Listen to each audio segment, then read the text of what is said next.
Hello friends, welcome to analog IAS academy. ఈ వీడియోలో మనం ముఖ్యంగా ఎస్సీలకు సంబంధించినటువంటి చట్టపరమైన రక్షణలు ఏంటనే విషయం పైన డిస్కస్ చేద్దాం. అయితే దీనికంటే ముందు మనకు ఆర్టికల్ 17 ఏదైతే ఉందో దీన్ని మనం ఏమంటామంటే పాజిటివ్ రైట్ అంటాం. Okay, positive right. Positive right అంటే ఏంటి అంటే ఏ హక్కు అయితే స్టేట్కి బాధ్యతని కల్పిస్తుందో, ఓకే, దాని యొక్క అమలు కోసం స్టేట్కి బాధ్యతని ఇస్తుందో దాన్ని పాజిటివ్ రైట్ అంటాం. అంటే most of the fundamental rights అన్నీ కూడా negative in nature. Okay, so rights like article 17, 18, 23 and 24 ఈ హక్కులన్నిటివి ఏవైతే ఉంటాయో స్టేట్కి బాధ్యతనిస్తాయి. ఓకే, వీటి యొక్క అమలు అనేది స్టేట్ యొక్క రెస్పాన్సిబిలిటీ అని చెప్పేసి మనం అర్థం చేసుకోవచ్చు. అయితే దీని యొక్క కాన్సిక్వెన్స్ ఏంటంటే స్టేట్ హ్యాడ్ ఎనాక్టెడ్, అంటే ఆర్టికల్ 17 అంటే మీకు తెలుసు, అబాలిషన్ ఆఫ్ అన్టచబిలిటీ, అస్పృశ్యత యొక్క నిరోధించేటువంటి ఏదైతే ప్రొవిజన్ ఉంటుందో అది ఆర్టికల్ 17, అబాలిషన్ ఆఫ్ అన్టచబిలిటీ. దీన్ని నిరోధించడం కోసం మనకి civil rights protection act, okay, so civil rights protection act of 1976 ఉంది.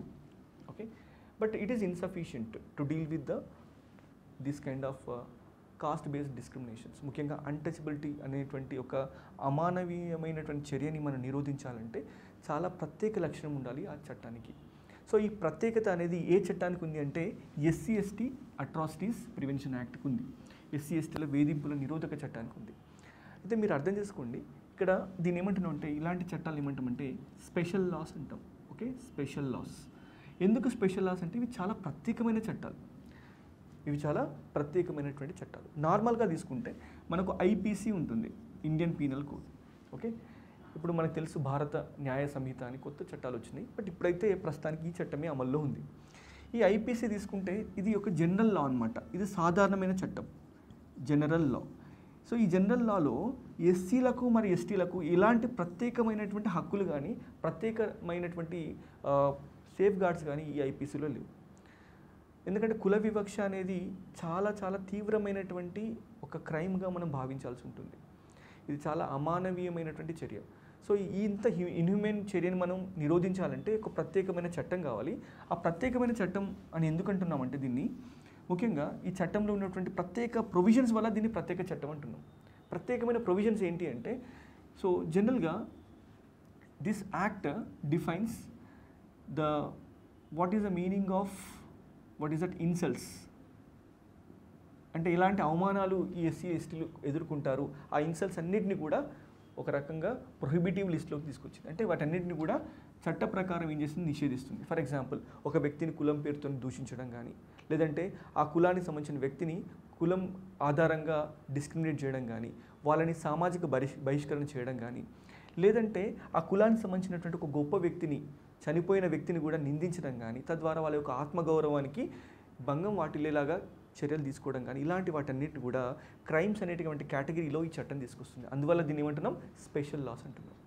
ఓకే, అదేవిధంగా మరొక ఇంపార్టెంట్ థింగ్ తీసుకుంటే ఈ చట్టాన్ని మనం సమగ్రంగా పరిశీలిస్తే దీనిలో మనకు ఇన్వెస్టిగేటివ్ ఆఫీసర్, అంటే దర్యాప్తు అధికారి ఎవరైతే ఉంటారంటే వాళ్ళు DSP, అతను DSP, deputy superintendent of police. Normal క్రైమ్స్లో మాత్రం ఇన్వెస్టిగేటింగ్ ఆఫీసర్ ఎవరు ఉంటారు, IO, CI కానీ SI కానీ ఉంటారు. బట్ ఈ అఫెన్స్కి మాత్రం DSP is the investigating officer. And this DSP directly reports to DGP. ఎవరికి? DGPకి డైరెక్ట్గా నేరుగా రిపోర్ట్ చేస్తారు. And the completion of the investigation must be done with in the span of 30 days. అంటే కేవలం 30 రోజుల్లో మాత్రమే ఈ యొక్క దర్యాప్తు అనేది పూర్తి అవ్వాల్సినటువంటి అవసరం ఉంటుంది. సో అంటే ఒక రకంగా టైం బౌండ్ ఇన్వెస్టిగేషన్ ప్రాసెస్. అదేవిధంగా సమాజంలో ఎట్టి పరిస్థితుల్లో కూడా ఈ ఇన్వెస్టిగేషన్ ఒక నెగటివ్ ఇన్ఫ్లుయెన్స్ గురి కాకుండా ఒక టాప్ లెవెల్ ఆఫీసర్ని, అంటే మనకు సూపర్వైజరీ ఆఫీసర్ని ఇక్కడ మనం ఇన్వెస్టిగేటింగ్ ఆఫీసర్గా చూస్తాం. అదేవిధంగా స్పెషల్ కోర్ట్స్ అంటే ప్రత్యేక న్యాయస్థానాలు కూడా, అంటే ఫాస్ట్ ట్రాక్ కోర్ట్స్, అంటే SCలకు మాత్రమే, అంటే SCల వేధింపుల పైన మాత్రమే పనిచేసేటువంటి న్యాయస్థానాలు. సో ఇది స్పెషల్ కోర్ట్స్. అదేవిధంగా చూస్తే మనకి ఈ స్పెషల్ కోర్ట్స్లో ప్రత్యేక ప్రభుత్వ న్యాయవాదులు, అంటే స్పెషల్ పబ్లిక్ ప్రాసిక్యూటర్స్ ఈ రకమైనటువంటి ప్రత్యేక రక్షణలు ఇచ్చాం ఈ చట్టం ద్వారా. తద్వారా సత్వరమే ఈ SC/STల వేధింపులపైన విచారణ త్వరగా జరగడానికి ఒక పటిష్టమైన యంత్రాంగాన్ని మనం ఏర్పాటు చేస్తాం. అలాగే చూడండి, మనం స్టేట్ లెవెల్ విజిలెన్స్ కమిటీస్ ఉంటాయి, జిల్లా లెవెల్లో డిస్ట్రిక్ట్ లెవెల్ విజిలెన్స్ కమిటీస్ ఉంటాయి. ఈ విజిలెన్స్ కమిటీస్ యొక్క లక్ష్యం ఏంటంటే అసలు ఈ చట్టం సరిగా ఇంప్లిమెంట్ అవుతుందా లేదా. ఈ డిస్ట్రిక్ట్ లెవెల్ విజిలెన్స్ కమిటీ చూసుకుంటే దీనికి చైర్మన్ ఎవరు, district collector is the chairperson of the district level vigilance committee. Okay, ఈ డిస్ట్రిక్ట్ లెవెల్ విజిలెన్స్ కమిటీ ఒక పీరియాడిసిటీలో ఏం చేయాలి, ఎస్ఎల్విసికి అంటే స్టేట్ లెవెల్ విజిలెన్స్ కమిటీకి సరైన నివేదిక ఇవ్వాలి. అంటే ఈ చట్టం యొక్క అమలు పనితీరు ఎలా ఉందని చెప్పడానికి. ఓకే, అంటే ఖచ్చితంగా చాలా రెగ్యులర్గా దీని మీటింగ్స్ ఉంటాయి. ఓకే, అదే మనకి ఎస్ఎల్విసి తీసుకుంటే కనీసం సంవత్సరానికి 3 సార్లన్నా సమావేశం అవ్వాల్సి ఉంటుంది. రైట్. సో అదేవిధంగా స్టేట్ లెవెల్లో ఒక నోడల్ ఆఫీసర్ ఉంటాడు, అదేవిధంగా మనకి జిల్లా లెవెల్లో కూడా ఒక నోడల్ ఆఫీసర్ ఉంటాడు. ఈ నోడల్ ఆఫీసర్ యొక్క పని, ఒక స్పెషల్ ఆఫీసర్ యొక్క పని ఏంటంటే ఈ చట్టం యొక్క పనితీరుని ఒక ప్రాపర్ పీరియాడిసిటీలో సమీక్షించేటువంటి పని అనేది ఈ నోడల్ ఆఫీసర్కి ఉంటుంది. అయితే ఇక్కడ మరొక ఇంపార్టెంట్ థింగ్ ఏంటంటే ఇక్కడ మనకు 2015లో ముఖ్యంగా 2015లో మనకు ఈ SC/ST అట్రాసిటీ యాక్ట్ అనేది సవరణకు లోనైంది. ఈ సవరణ యొక్క సారాంశం ఏంటంటే ఈ పర్టికులర్ SC/ST అట్రాసిటీ కేసెస్లో ఎలాంటి ప్రిలిమినరీ ఇన్వెస్టిగేషన్ అవసరం లేదు. ఓకే, అంటే ప్రాథమిక దర్యాప్తు అనేది అవసరం లేదు. అంటే ప్రాథమిక దర్యాప్తు లేకుండానే ఒక వ్యక్తి పైన FIR నమోదు చేయడానికి అవకాశాన్ని ఈ చట్టం కల్పిస్తుంది. అదేవిధంగా మనం మరొక ఇంపార్టెంట్ ప్రొవిజన్ చూస్తే ఎవరైనా అఫీషియల్స్ విల్ఫుల్ డిజోబీడియన్స్ అంటే కావాలని చెప్పేసి ఈ చట్టాన్ని అమలు చేయనట్టయితే, అంటే కేసులు సరిగా బుక్ చేయకుండా కానీ ఇలాంటి పరిస్థితి ఉన్నట్టయితే ఆ ఆఫీసర్కి 6 నెలలకి సంబంధించినటువంటి జైలు శిక్ష అనేది ఇంపోజ్ చేయబడుతుంది. 6 months imprisonment will be imposed on the officers who show the willful disobedience towards the law.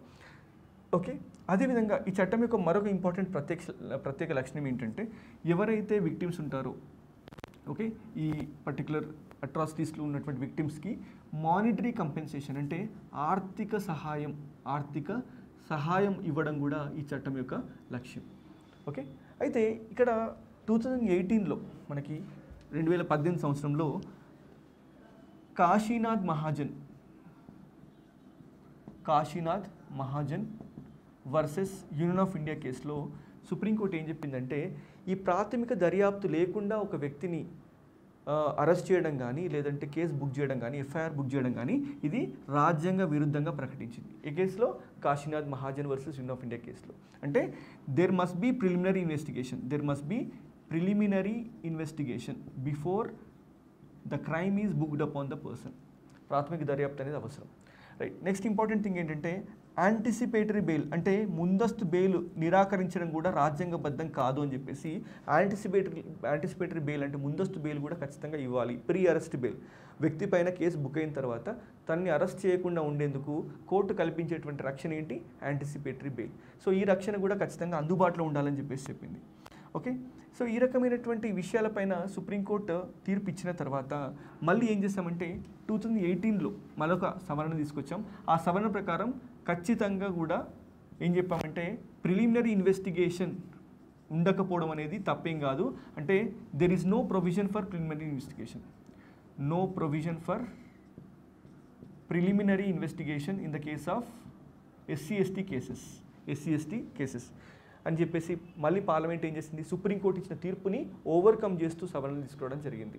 మరి ఎందుకు ఈ ప్రిలిమినరీ ఇన్వెస్టిగేషన్ ఎందుకు ఉండకూడదు SC/ST కేసెస్లో అంటే ముఖ్యంగా SC/STలు చాలా వల్నరబుల్ వీకర్ సెక్షన్స్ కాబట్టి పోలీస్ స్టేషన్కి వెళ్ళినప్పుడు వాళ్ళు ప్రిలిమినరీ ఇన్వెస్టిగేషన్ అనేటువంటి పేరుతోని కేసుని డిలే చేసేటువంటి అవకాశం ఉంది. లేదంటే సమాజంలో బలమైన వర్గాల యొక్క ప్రభావానికి లోనయ్యి బుక్ చేయకుండా కూడా ఉండేటువంటి అవకాశం ఉంది. అందువల్ల no provision for the preliminary investigation. అలాగే no provisions for anticipatory bail, ఎలాంటి ముందస్తు బెయిల్ ఇవ్వడానికి కూడా ఈ పర్టికులర్ కేసెస్లో అవకాశం ఉండదు అని చెప్పేసి కాశీనాథ్ మహాజన్ కేసులో సుప్రీంకోర్టు ద్వారా రద్దు చేయబడినటువంటి ప్రొవిజన్స్ ఏవైతే ఉన్నాయో వాటన్నిటిని కూడా మళ్ళీ యాక్టివేట్ చేయడం జరిగింది. సో ఈ రకంగా SC/ST అట్రాసిటీస్ యాక్ట్ అనేది చాలా powerful legislation to safeguard the interest of the SCs in the country.